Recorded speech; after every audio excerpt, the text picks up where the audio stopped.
Welcome to NBA Now by Chat Sports, all things Lakers. I'm Hannah Kulik, aka Laker Han. You can follow me on Twitter at Hannah_Kulik and on Instagram at Hannah Rose Kulik.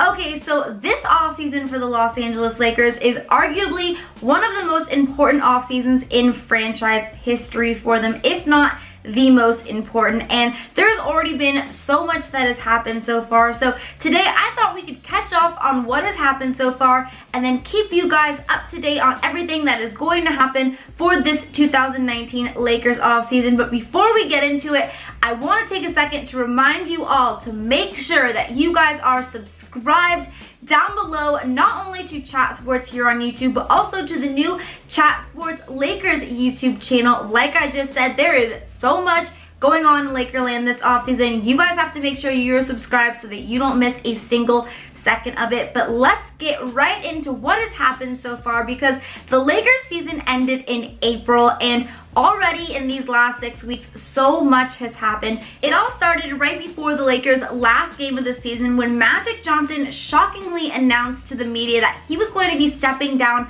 from head of basketball operations. And this was completely shocking and really came out of nowhere. No one was expecting it, not even apparently Jeannie Buss or Rob Pelinka, because he never told them. Not even LeBron James, who he had apparently met a few days prior and had never mentioned any sort of thing about stepping down and not being with the Lakers next season. So this really came out of nowhere, and the way he announced it and the way he really handled the situation was really classless and very upsetting in my opinion. And this was obviously a very huge blow to the Lakers franchise into their future plans. Then, of course, a few days after the Lakers season ended, they ended up firing head coach Luke Walton, which I don't really think anyone was too shocked about there. But what was shocking were the sexual assault allegations that were made by a former Access Sportsnet Lakers host, Kelly Tennant. That was very disturbing, obviously, for Laker fans, and really just put a very bad taste in my mouth. And I'm sure we all can really sympathize with Kelly and just feel really, really bad about the entire situation.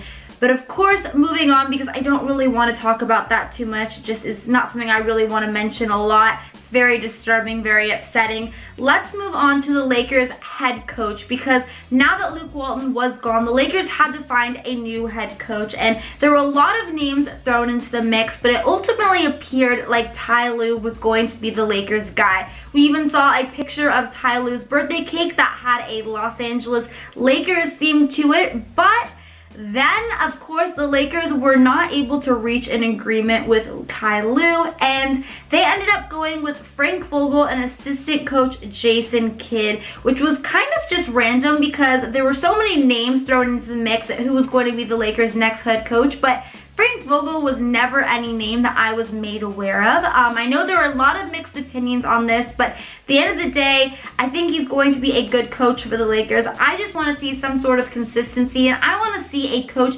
be able to last more than a couple of seasons. So Frank Vogel, Jason Kidd are going to be in charge of this Lakers squad this next upcoming season. But moving on to some more positive things, because the Lakers finally had a little bit of luck May 14th on the draft lottery when they sent Kyle Kuzma, which was kind of random because you would think that maybe they would send Rob Pelinka or Kobe Bryant, or I don't know, maybe Brandon Ingram or Lonzo Ball, because those are supposed to be the next faces of the franchise. But they sent my boy Kuz over to represent them at the draft lottery, and he ended up being the Lakers' good luck charm, because the Lakers ended up getting the 4th pick in the NBA draft when they were projected to get the 11th. There was only a 9% chance that they would move up into the top 4, but you know what? Never doubt the power of Kyle Kuzma. The Lakers ended up getting the 4th pick of the NBA draft. Now, whether or not they will keep that pick or use it in the trade package is still yet to be seen, but ultimately that was a very exciting streak of luck that was very so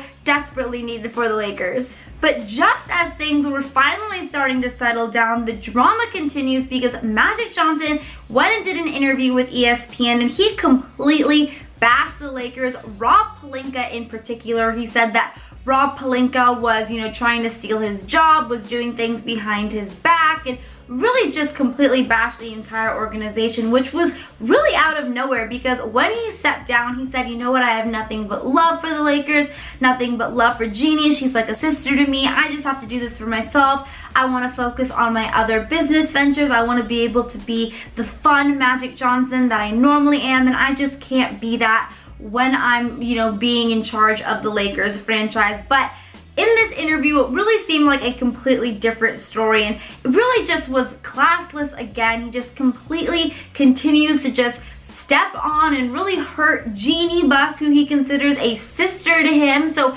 this was completely ridiculous. Then, of course, last week we had the whole Baxter Holmes ESPN article that came out that really just delved into the Lakers organization and made them appear to seem like an episode of the Jerry Springer Show. It's pretty ridiculous, but they said that Magic Johnson was verbally abusive and that the staff was suffering from panic attacks. They were afraid to go to work, and that Rob Pelinka was a liar, and kind of told this really random weird story about that Rob Pelinka lied about Kobe Bryant and Heath Ledger meeting up because Heath Ledger was already dead at the time. So just completely random, really crazy, and honestly just another way for the media to just completely blow things out of proportion and just try to ruin the Lakers' chances at signing a top free agent this summer, in my opinion.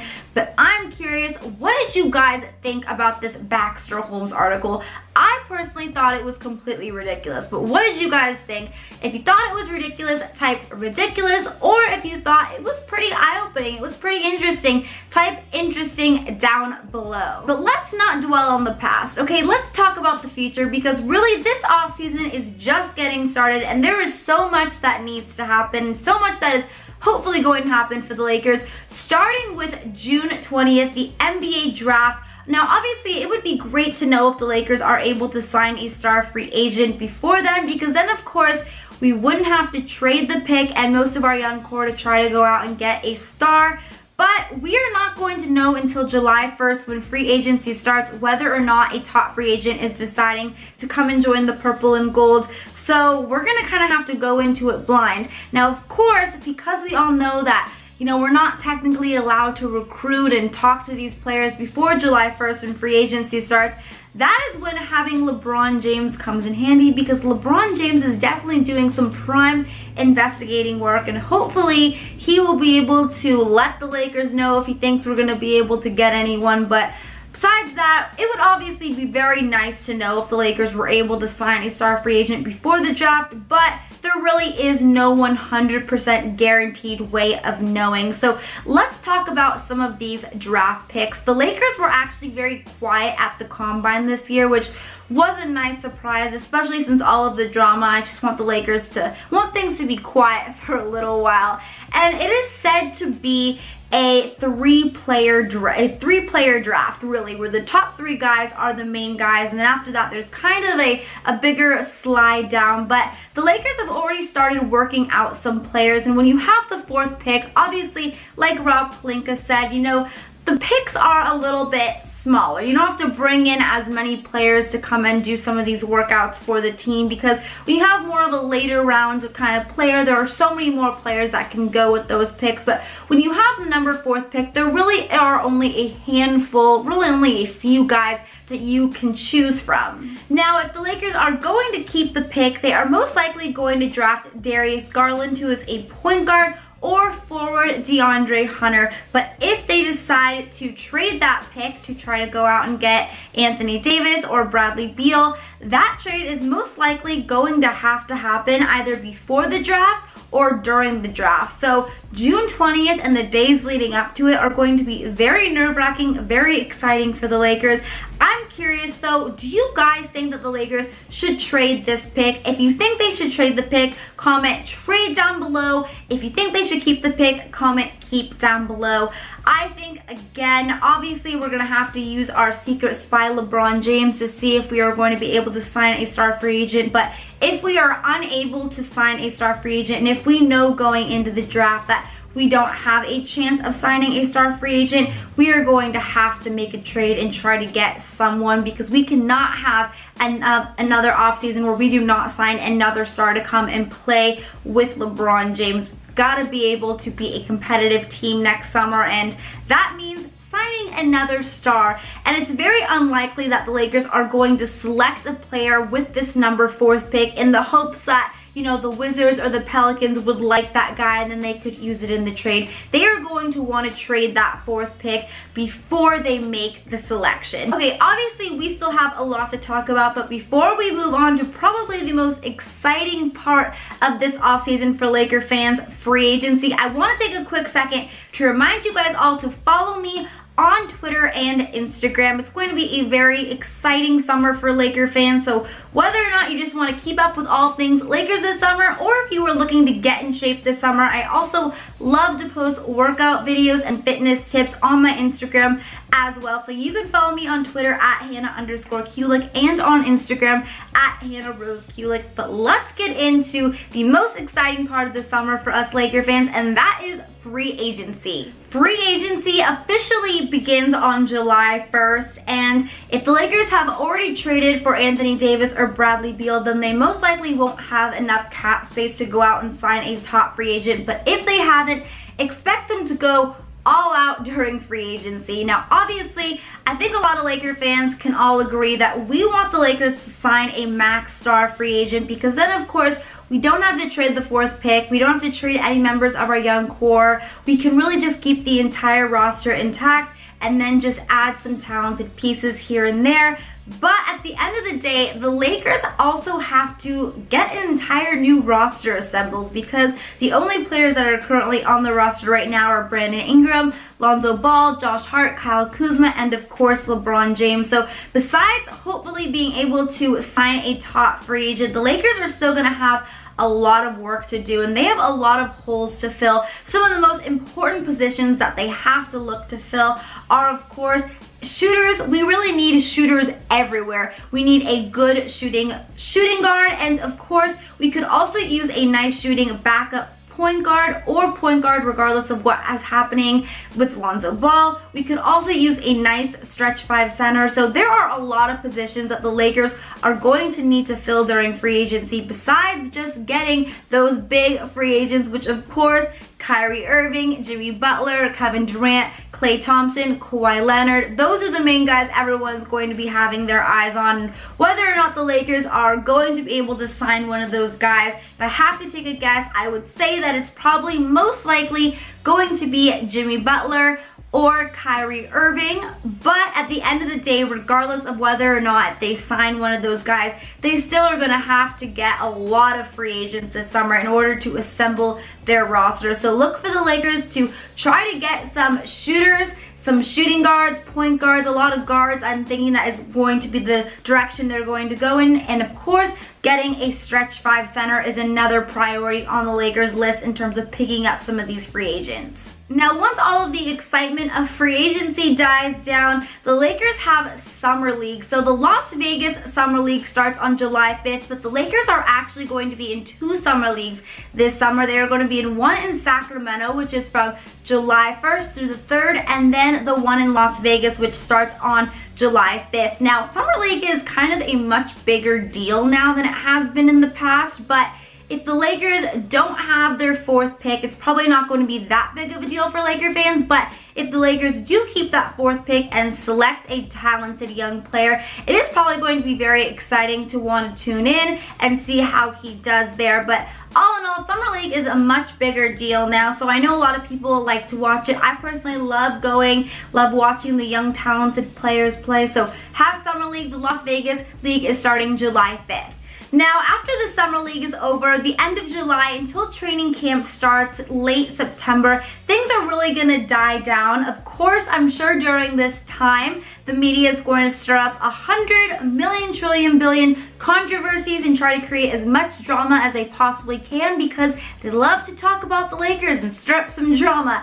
But until training camp opens, things are really going to die down. The players are going to be on vacation mode, and they're just going to kind of be relaxing and getting ready for the upcoming season. But the Lakers preseason starts on October 5th, aka my birthday, so happy birthday to me.